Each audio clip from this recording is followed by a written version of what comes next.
The overall goal of this procedure is to differentiate Th17 cells from naive CD4 positive T lymphocytes.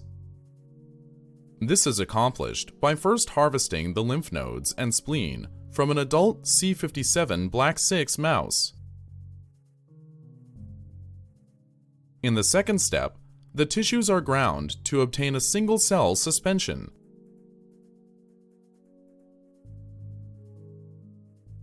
The CD4 positive, CD25 negative T cells are then isolated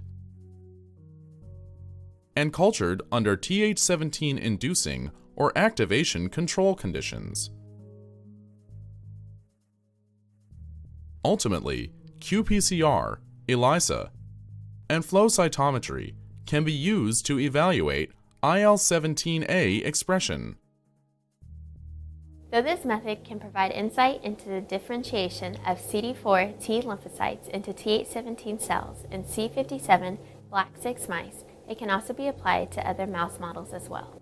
Demonstration of this method is critical, as the lymph nodes are very small, making the dissection steps difficult without direct visualization of this method.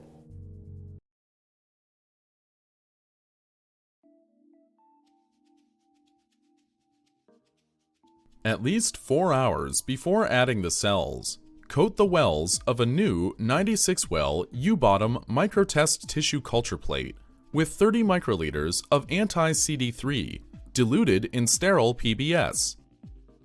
Tap the sides of the plate to ensure uniform coverage of the wells, and then incubate the plate at 37 degrees Celsius.